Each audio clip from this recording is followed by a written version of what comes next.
why there are restrictions on interfaith marriages? And as I said, let's focus on Christianity and Islam. See, I'm Hindu. I don't have any reason to pick one over other favoring them. Bible. On and on, there are many statements in Bible which are against interfaith marriages. I can read the last one, Corinthians. Do not unequally yoke together with unbeliever. See, Bible does not say don't marry Jews or Muslims or Hindus. It says unbeliever. So today, some Bible believer youth, today's youth says they can tell that, look, I'm marrying to a Lord Krishna believer.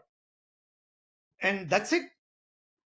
American government cannot do anything against this, or if church doesn't like it, he can go and find the other church. So that's the status in regarding Christianity today. Islam is a different story. Let's look at what Quran says. Quran 2:21. You shall not wed a pagan woman unless they embrace the faith. A believing slave girl is better than an idolatress, although she may please you. Nor shall you wed idolaters, that's for women, unless they convert to Islam, and a believing slave man is better than an idolatress, although she may please you. Now, if a Hindu girl is in love with a Muslim and he says that, Quran 2:21, you will have to convert. What that party is telling you, that I am interpreting that this word believer here in 2:21, meaning Hindus are not believers and they are kafir. And your position is less than a slave girl. So if you are a Hindu woman in love with a Muslim, and if he asks that you are less than a slave in my mind, why would you ever even think of marrying that such a religious fanatic? Quran 60:11, as per Daud, it maintains that do not maintain your marriage with unbelieving woman. See, Quran is binary. Halal, haram. Believer, kafir. So when Islamic nation says, whatever that 32 nations, they say that the Hindu cannot marry a Muslim, what they are saying, they are interpreting Quran 2:21 that they are not believers. That means Hindus are pagan, idolatrous, harami, kafir. Hindus should protest against such interpretation about their faith by these Islamic nations. Sharia. A Muslim man can marry Christians or Jewish women. That is allowed. But children must be raised Muslims. People in India must be familiar with Bollywood star Saif Ali Khan. He married Kareena Kapoor. He did not ask her to convert, but the children are Taimur and Jahangir. So he's following Sharia. Muslim men cannot marry Hindu or Buddhist women because as per Sharia, they are harami kafirs. Muslim women are clearly discriminated by Sharia. As you can see, that men have more rights to marry Christian Jews. That right is not there because they are women. Simple. And in general, interfaith marriages will not be allowed in Sharia. So basically, Sharia is designed to swell that box. And that's for their advantage. So let's look at Christianity versus Islam head on. Both of the religion, as we have seen, scriptures clearly restrict interfaith marriages, so they should not be doing it. We know both faiths have killed millions during Crusades time. But then today, Christians almost no restrictions on interfaith marriage across all 121 out of 122 nations. Major change from the Crusades times in 300-400 years period. Versus Islam, still 1.1 billion restrictions plus. So you can say that Christianity made a major progress.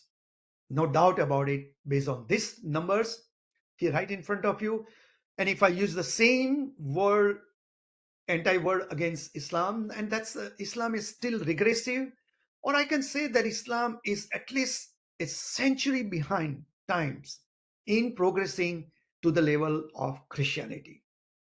So you may ask, what is the advantage of Christianity, or that matter, even dharmic nations, by being a progressive and open-minded? Nothing. First of all, the other comes and proselytize and convert people.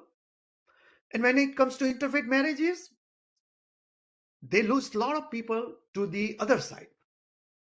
Compared to that, in Islam, it helps increase Muslim population demographic. And you have to understand this conversion goes on, as I said, including my Bay Area, all pockets, slowly and slowly. India, so many interfaith marriages going on and conversions. So if you put collectively years rounds one conversion, again, there is no statistic. There cannot be any statistics. Nobody can prove it. This will never go in the New York Times. It's because it's only one case at a time, but it's a slow progress. Interfaith marriage will lead to a major increase in Islamic population. That's what I believe. So thinking why Christianity becomes progressive, what happened that in early period, the founders of different nations, they realized that church is meddling too much in their practices and the way they want to run the country, and they separated the church from state. Along there may be many other reasons. In Islam today, religions and politics cannot be separated. The head of state must be a Muslim. For example, Indonesia, Jakarta's last mayor in 2018, Mr. Panayma, was removed from the position for blasphemy and was imprisoned for 2 years. What was his fault? That he said something like that Quran allows Muslim to vote non-Muslim like him. He was a Christian. And that cost him his position, and probably there will not be any other major city Islamic nations will allow non-Muslims to be head of the state. Compared to that, in America, Michigan's mayor is a Muslim mayor. Soon Mamdani may become New York City mayor. London mayor is Mr. Khan. And Christians are happily celebrating them or embracing them. So clearly you can see there is open-minded on one side and long way to go for the other. So I'm summarizing this way in my Patheos article. What I'm saying that it appears that a large segment of Muslim community remain complicit with the status quo. Have you heard anybody complaining about these things? No, because they know it's really good. Let them convert. Let them. We are increasing our population. So why there is a need to speak out, even though they may be claiming to be progressive, either through passive acceptance or active support?